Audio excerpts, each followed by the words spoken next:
আসসালামু আলাইকুম। যারা সৃজনশীল প্রশ্ন করতে করতে বহু নির্বাচনী প্রশ্নকে একদম ছেড়েই দিয়েছো, অর্থাৎ যারা শেষ মুহূর্তে বহু নির্বাচনী প্রশ্নের প্রস্তুতি নিতে এসে হিমশিম খেয়ে যাচ্ছ যে হাজার হাজার লক্ষ লক্ষ প্রশ্নের ভিতর থেকে কোনটা পড়ে যাব আমি। এত প্রশ্ন, এত বহু নির্বাচনী প্রশ্ন তো এখন কাভার করা সম্ভব নয়। শুধুমাত্র তাদের জন্যই আজকে তৃতীয় অধ্যায় থেকে একদম শর্ট করে মাত্র 200 কোশ্চেনের একটা প্যাটার্ন নিয়ে এসেছি, যেটা আশা করি তোমার সামনের একদম যেই পরীক্ষাটা তোমার দরজায় করানো সে আইসিটির, সেই পরীক্ষায় ভালো ফলাফল করতে তোমাদেরকে সহযোগিতা করবে।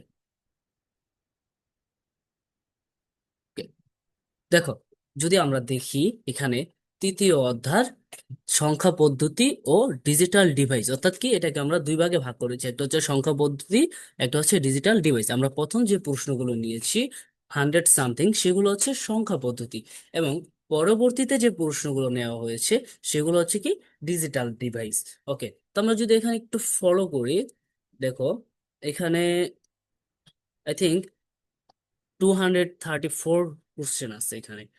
তো এই 234, অনলি 234 কোশ্চেন যদি তোমরা একটু দেখে যাও, আমি বলছি না যে মুখস্থ করে যাও, ফুললি পড়ে যাও, আমি বলতেছি জাস্ট তোমরা যদি দুইবার চোখ বোলাও, আমি আশা করি 15 প্লাস, কত বলেছি, 15 প্লাস কোশ্চেন তোমাদের কমন পড়বে। ওকে, তো আমি এখান থেকে ভিডিওটা একটু শর্ট করার স্বার্থে জাস্ট অল্প কিছু প্রশ্নর উত্তর তোমাদেরকে একটু বুঝিয়ে দেবো, অল্প কিছু প্রশ্ন। দেন বাকিগুলো তোমরা, আমি এটাকে ডিসক্রিপশনে লিংক করে দিয়ে দিব, তোমরা এটা পিডিএফটা ডাউনলোড করে যদি সম্ভব হয় তো এটাকে প্রিন্ট করে পড়বে। আর যদি সম্ভব না হয় তাহলে মোবাইলে পিডিএফ রেখে পড়বে। ওকে, দেখো 1 নম্বর প্রশ্নে কি বলেছে, 5a16 এর পরের সংখ্যাটি কত? আমরা কি জানি, যদি কোনো কিছুর বেজে 16 থাকে তার মানে সেটা কি হেক্সাডেসিমাল সংখ্যা পদ্ধতি। ওকে, আমরা কি জানি পরের সংখ্যা বললে কি করতে হয়, সংখ্যাটির সাথে এক যোগ করতে হয়। যখনই আমরা এর সাথে এক যোগ করব, এ মানে কত, এ মানে হেক্সাডেসিমালে 10, 10-এর সাথে এক যোগ করলে কত হবে 11, 11 মানে হেক্সাডেসিমালে বি, তার মানে কি আমরা পাবো কি 5b, অর্থাৎ হেক্সাডেসিমালে এই মানটা কত হয়ে যাবে 5b। পরেরটা যদি দেখি 1110.112, আমরা কি জানি কোনো কিছুতে যদি টু থাকে, অর্থাৎ কি বেস যদি থাকে টু, তাহলে সেটা কি, সেটা হচ্ছে বাইনারি সংখ্যা পদ্ধতি। তো এখানে কি বলেছে, 1110.112 এর হেক্সাডেসিমাল সংখ্যাটি কত, অর্থাৎ কি হেক্সাডেসিমাল, আমরা কি জানি হেক্সাডেসিমাল হচ্ছে 4 বিটের কোড, অর্থাৎ কি আমরা এটা বিট দিয়ে করতে পারবো যদি এটা কি থেকে 4 বিটের। দেখো এখানে 4 বিট ছিল, এখানে কি 4 বিট ছিল না, 2 বিট ছিল, যার কারণে আমরা কি করবো, এটাকে 4 বিট করে নিব। 4 বিটে কিভাবে করবো, এটার পরে কি করব, দুইটা শূন্য যোগ করব। তাহলে আমরা যদি নেই 1248, তাহলে আমরা কি পাবো, এটা আছে কত 8, এটার 4 যোগ করলে পাই 12, 12 অ্যান্ড 1 যোগ করলে পাই 13, আমরা কত পাই, সরি, 12, 8, 8 আর 4, 12, 12 অ্যান্ড 2, অর্থাৎ 14, 14 মানে কি, 14 মানে হচ্ছে ই, 14 মানে ই, অর্থাৎ কি আমরা পয়েন্টের আগে কত পেয়ে গেলাম 14। এবার পয়েন্টের পরে আছে 11, যেহেতু 4 বিটের সংখ্যা আমাদের কি করতে হবে, দুইটা জিরো যোগ করতে হবে। তো আমরা দুইটা জিরো যোগ করে 1248-এ বসালে আমরা পাই, এটার 4 হচ্ছে 12, 12 মানে কি সি, অর্থাৎ আমরা কি পেয়ে যাব, ই এবং সি। ওকে, পরেরটাই বলা হয়েছে 1016, সংখ্যাটির পূর্বের সংখ্যা, সংখ্যাটির কি পূর্বের সংখ্যা, অর্থাৎ আগের সংখ্যা কত ছিল। আমরা কি জানি পরের সংখ্যা বের করার জন্য আমাদেরকে এক যোগ করতে হয়, তাহলে আগের সংখ্যা বের করার জন্য আমাদের কি করতে হবে, এক বিয়োগ করতে হবে। তাহলে আমরা যদি 10 থেকে এক বিয়োগ করি, তাহলে দেখো যখনই আমরা এখানে এক বিয়োগ করতে যাব ঠিক এই বরাবর, শূন্য বরাবর, তাহলে 1 থেকে 0 কখনো বিয়োগ করা যায় না, বা 0 থেকে 1 বাদ দেওয়া যায় না। যার কারণে কি করতে হবে, আমাদের এই যে বিট আছে, বিট কি করবে, এই শূন্যকে সাপোর্ট দিবে। তাহলে আমাদের কি করতে হবে, 16 থেকে 1 বিয়োগ করতে হবে, 16 থেকে 1 বিয়োগ করলে আমরা কত পাই 15, 15 মানে কি এফ। যেহেতু আমরা আমাদের বেট সাপোর্ট দিয়েছিল এখানে, সাপোর্ট দেওয়ার কারণে হাতে কত আছে 1, 1 থেকে 1 বিয়োগ করলে কত হবে শূন্য, 1 থেকে 1 বিয়োগ করলে কত হয় শূন্য, তার মানে আমরা এটার মান কত পেয়ে যাই এফ, শুধু কি পেয়ে যাই এফ। ওকে, তারপর যদি আমরা একটু খেয়াল করি, আমি জাস্ট আমি স্কিপ করতেছি, এমন না যে আমি সবগুলো দেখিয়ে দেবো, আমি জাস্ট কিছু কিছু দেখিয়ে দেবো, হ্যাঁ। দেন আমি এটা জাস্ট তোমরা বাসায়, আমি এটার লিঙ্কটা দিয়ে দিব, এটা ডাউনলোড লিঙ্কটা, তোমরা এটা ডাউনলোড করে বাসায় পড়ে নিবা, বাস 2 থেকে 3 বার চোখ বুলালেই হবে, আমি আশা করি আর কিছু লাগবে না। দেখো এখানে সব দেওয়া আছে। ওকে, আমরা একটু এটা দেখি। 1 বাইটের অর্ধেককে কি বলা হয়? নিবল। কি বলা হয়? নিবল। এটা অনেকবার শিখিয়েছি। অর্ধেককে কি বলা হয়? নিবল। 8 বিটকে কি বলা হয়? 8 বাইটকে কি বলা হয়? 1 বিট, হ্যাঁ, বা 1 ক্যারেক্টার। হ্যাঁ, এগুলো একটু মাথায় রাখবে। সংখ্যা পদ্ধতিকে প্রধানত কয় ভাগে, সরি, সংখ্যা পদ্ধতিকে প্রধানত কয় ভাগে ভাগ করা যায়? কি করা যায়? কয় ভাগে ভাগ করা যায়? আমরা জানি সংখ্যা পদ্ধতিকে 2 ভাগে ভাগ করা যায়। কয় ভাগে? 2 ভাগে। একটা হচ্ছে কি পজিশনাল সংখ্যা পদ্ধতি, আরেকটা হচ্ছে নন পজিশনাল সংখ্যা পদ্ধতি। অর্থাৎ আমরা সংখ্যা পদ্ধতিকে 2 ভাগে ভাগ করতে পারবো, পজিশনাল, নন পজিশনাল। ওকে, দেখো, এরপরে বলেছে কোনটি অবস্থানগত সংখ্যা পদ্ধতি নয়? কোনটি কি অবস্থানগত সংখ্যা পদ্ধতি নয়? অবস্থানগত কি বোঝায়? পজিশনাল। পজিশনালকে যদি আমরা কি করি, বাংলা করি, পজিশনকে কি বোঝায়? অবস্থান। পজিশনাল কি বোঝায়? অবস্থানগত। অর্থাৎ কি পজিশনাল সংখ্যা পদ্ধতি কাকে বলে? যে সংখ্যা পদ্ধতির সংখ্যা তার অবস্থানের উপর ডিপেন্ড করে, অর্থাৎ ডিপেন্ড অন হিজ পজিশন, তাকে কি বলে? পজিশনাল সংখ্যা পদ্ধতি। কিন্তু এখানে দেখো বাইনারি সংখ্যা পদ্ধতি বেস 2, অর্থাৎ এটা এই পজিশনাল সংখ্যা পদ্ধতি। অষ্টক মানে 8, এটা কি ষোড়শ মানে 16। তার মানে কি এখানে কি মিশরীর যে হরফ পদ্ধতি রয়েছে এটা কি পজিশনাল সংখ্যা পদ্ধতি বা অবস্থানগত সংখ্যা পদ্ধতি নয়। ওকে, তারপরে দেখো কি বলেছে। পজিশনাল সংখ্যা পদ্ধতি কত প্রকার? কিছুক্ষণ আগে দেখতেছিলাম 2 প্রকার। ওকে, এখানে একটা কোশ্চেন, এই যে দেখো, নিচের কোন সংখ্যা পদ্ধতি নন পজিশনাল সংখ্যা পদ্ধতি? একটা হচ্ছে কি বাইনারি, অর্থাৎ কি দুই দুই বিটের যে সংখ্যা পদ্ধতি সেটা, নাকি 16 বিটের সংখ্যা পদ্ধতি, না 8 বিটের সংখ্যা পদ্ধতি, না রোমান? রোমান কোনগুলা? আমরা পরীক্ষার অঙ্কে বিশেষ করে ইংরেজি পরীক্ষা দেখি। এই এই যে এখানে দেখো দেওয়া আছে আই, 2 আই, 3 আই, ইত্যাদি ইত্যাদি, এগুলা কি রোমান সংখ্যা পদ্ধতি। হ্যাঁ, তো রোমান সংখ্যা পদ্ধতি কি কখনো এখানে কোনো দেখেছো যে বেসের উপর ডিপেন্ড করতেছে যে ওর মান পরিবর্তন হচ্ছে কিনা? কখনোই কিন্তু করতেছে না।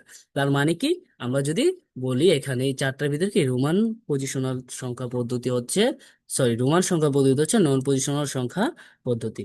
ওকে, তারপরে দেখো একটা ইয়ে আছে, 12 10 এর সমকক্ষ বাইনারি সংখ্যা কোনটি? অর্থাৎ কি 12 আমরা বাইনারিতে নিলে কি পাবো? তাহলে আমরা বিটে নিই স্বাভাবিকলি। 1 2 4 8 16।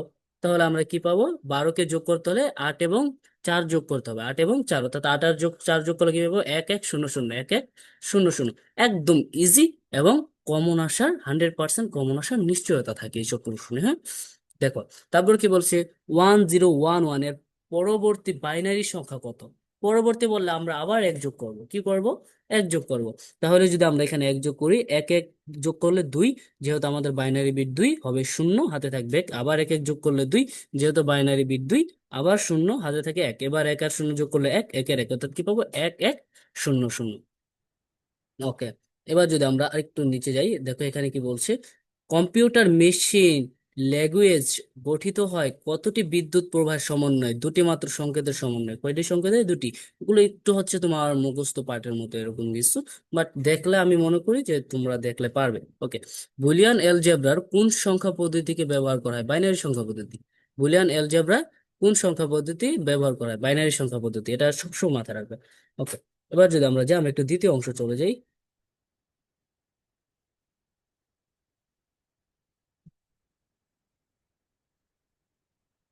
ওকে, আমরা দ্বিতীয় অংশ চলে এসেছি। দেখো, ডিমর্গানের উপপাদ্য অনুযায়ী আমরা পাই, ডিমর্গানের উপপাদ্য অনুযায়ী আমরা কি পাই? এটা সম্ভবত একটু ভুল দেওয়া আছে। আমরা পাবো হচ্ছে ডিমর্গানের উপপাদ্য অনুযায়ী a+b হোল বার সমান a bar into B bar. আমরা এটা পাবো। হ্যাঁ, a+b হোল বার সমান a bar into B bar. Sorry, আমি এখানে একটা রং ইনফরমেশন আছে, এটা একটু জাস্ট ই করে রেখো যে এটা কি হবে, খ নাম্বার হবে। ওকে, তারপর কি আছে? নিচের কোনটি ডিমর্গানের উপপাদ্য? a+b হোল বার সমান এবার ইন্টু বি বার। দেখো, সেম সেম কোশ্চেন কিন্তু। হ্যাঁ, ওকে, দেখো কি বলছে। a+bc সমান a+b ইন্টু a+c। উপপাদ্যটি হলো বিভাজন উপপাদ্য।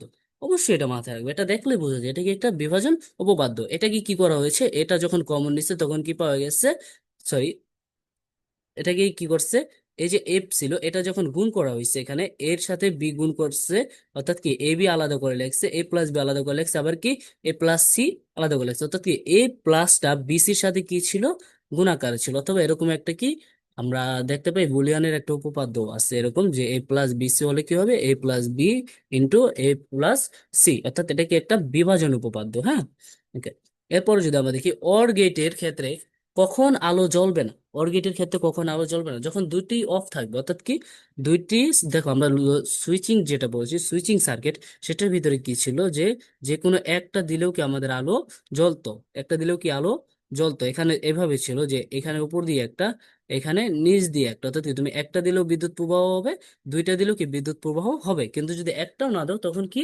বিদ্যুৎ প্রবাহ হবে না। ওকে দেখো তারপরে কি আছে, নিচের সার্কিটটি কোন গেটের সমতুল্য, এটা কি আর কি গেট আছে, এটা আছে হচ্ছে এন্ড গেট, কোন গেট, এন্ড গেট, তাহলে নিচের সার্কিটটি কোন গেটের সমতুল্য, এন্ড গেটের সমতুল্য। ওকে দেখো, কোন লজিক গেটের ইনপুট এবং আউটপুট সমান হয়, নট গেট, নট গেটের ইনপুট এবং আউটপুট কি হয়, আউটপুটের সংখ্যা সমান হয়। ওকে দেখো, এই বর্তনীটি কোথায় যুক্ত থাকে, কিবোর্ডে, এই বর্তনীটি কোথায় যুক্ত থাকে, কিবোর্ডে। এই যে দেখো, এই যে বর্তনীটি ছিল এটা কোথায় যুক্ত থাকে, কিবোর্ডে। ওকে তারপর আছে উপরের চিত্রের আউটপুট হচ্ছে, উপরের চিত্রের আউটপুট হচ্ছে, দেখো এখানে গুণ করে এবি পাইছি, এবি কে নটের ভিতর দিয়ে প্রবেশ করলে কি পাওয়া যায়, এবি নট, এবি নট। এখানে একটু হয়তো ভুল করেছে, এটা এবি নট হবে, হ্যাঁ একটু একটু কারেকশন করতে হবে, এটা এবি নট, নট হবে। ওকে এরপর দেখো, এনকোডারে 2 পাওয়ার n টি ইনপুট থেকে আউটপুট পাওয়া যায়, কয়টি আউটপুট পাবো আমরা কি জানি, এনকোডারে 2 পাওয়ার n কে ইনপুট করালে আউটপুট পাওয়া যায় শুধু n, কি পাওয়া যায়, শুধু n, শুধু n টি আউটপুট পাওয়া যায়। 16 লাইনের এনকোডারের ক্ষেত্রে আউটপুট লাইন কয়টি হবে, 4টি হবে। দেখেছো কত সহজ সহজ প্রশ্ন, হ্যাঁ আশা করি এরকম প্রশ্ন আসবে আর তোমরা পারবে, ভালো রেজাল্ট করতে পারবে আশা করি। তোমাদের এই মাত্র 47টা পৃষ্ঠা আছে এখানে, 47টা পৃষ্ঠা যদি ঠিক মতো একটু দেখে যাও, মুখস্থ করার তো একদমই দরকার নেই, কখনোই না, মুখস্থ করবেই না, জাস্ট দেখে যাবে চোখ দিয়ে, হ্যাঁ কয়বার দেখবে, 3 থেকে 4বার, 3 থেকে 4বার কি জাস্ট পড়বে, দেখবে 15-16টা ইজিলি কমন চলে এসেছে। ওকে যদি এরপরে দেখি, উপরের চিত্রের আউটপুট হচ্ছে, এটা দেখেছিলাম হয়তো একটু ভুল করেছে। ওকে দেখো এখানে একটু ভুল হয়েছে হয়তো, A plus C plus bar plus A, A A into B into C plus A into B into C bar whole bar, অর্থাৎ দুটোর উপর বার আছে, হোল বার আছে, হ্যাঁ আমরা কি জানি দুইটা থাকলে একটা লেখা যায়, সরলীকৃত মান কত হবে, আমরা বুলিয়ানের উপপাদ্য অনুযায়ী কি জানি এ প্লাস এ সমান শুধু এ, এভাবেও লিখতে পারো, অথবা তুমি বারগুলা ভাঙ্গা ভাঙ্গা সরল করো, বের করলেও তোমার কি হবে, এ বি সি বের হবে, এর বাইরে কিছু বের হবে না। ওকে আমরা একটু এটা দেখি, হ্যাঁ এটা হয়তো একটু জটিল হতে পারে, এখানে পি সমান কত, পি সমান কত, পি সমান কি আছে, জেড আছে, এদিকে কি আছে, জেড আছে, এবং এখানে আছে এক্স এবং জেড যোগ আকারে, এক্স প্লাস জেড, এখানে কি আছে, এক্স প্লাস ওয়াই যোগ আকার আছে, এখানে এসে দুটো যোগ করলে কি হবে, এক্স প্লাস জেড, হ্যাঁ প্লাস এক্স প্লাস ওয়াই, তাহলে আমরা কি পাবো, X plus Y plus Z, X plus Y plus Z, কারণ কি দুইটা থাকলে একটা লেখা যায়, হ্যাঁ তাহলে এখানে এসে কি পাবো আমরা, X plus Y plus Z plus Z, তাহলে আবার দুইটা থাকলে কি লেখা যায়, একটা লেখা যায়, X plus Y plus Z, এটা যদি একটু বর্ধিত করি তাহলে কি পাওয়া যাবে, X into Y plus X into Z. Okay দেখো কি বলছে, উদ্দীপকে যুক্ত বর্তনীটি কোন গেটের নির্দেশ করে, এন গেটের নির্দেশ করে, কারণ কি এটা যদি আমরা যোগ করি, এটা এখান দিয়ে যদি আমরা বিদ্যুৎ প্রবাহ করি, বিদ্যুতের কিন্তু প্রবাহ হচ্ছে না, এখানে গিয়ে বাধা প্রাপ্ত হচ্ছে, কিন্তু যদি আমরা দুইটা একসাথে করি তাহলে কি হয়, বিদ্যুৎটা যায়, অর্থাৎ কি আমরা কি জানি, যে লজিক্যাল সার্কিটে ইনপুট এবং সরি, দুইটি ইনপুটই অন থাকে, দুইটি ইনপুটই অন থাকে, সেটাই কি এন্ড গেট, অর্থাৎ কি এখানে দুইটা ইনপুটই অন রাখতে হবে। তো এটার নিয়ম অনুযায়ী কি আমরাও কি দুটি ইনপুটই এখানে অন দেখতে পাচ্ছি, দুইটি ইনপুট অন না করলে এটা চলবে না, যার কারণে কি বলা যায়, যেটা কি একটা লজিক্যাল গেট, যেটা কি এন্ড গেটের ভিতরে বিভক্ত। ওকে তাহলে আজকে এতটুকু ছিল, দেখো তোমরা, আমি আশা করি এই শীটটা তোমাদের পরীক্ষার জন্য 100% কার্যকরী হবে, তোমরা জাস্ট এটা একটু দেখে যাবে, আমি এটার লিঙ্ক, ডাউনলোড লিঙ্ক ডিসক্রিপশনে দিয়ে দিব, তোমরা একটু দেখে নিও। ওকে তো আজকে এতটুকুই ছিল, আশা করি তোমরা এই ভিডিওটা থেকে উপকৃত হবে, এবং যে কোনো সমস্যা থাকলে আমাদের ফেসবুক অথবা হোয়াটসঅ্যাপে তোমরা যে কোনো সময় নক করতে পারো, অথবা তোমরা আমাদের ইউটিউবে কমেন্ট করে জানাতে পারো, আমরা চেষ্টা করব সেই সমস্যার সমাধান নিয়ে ভিডিও করার। এতটুকু ছিল, আসসালামু আলাইকুম।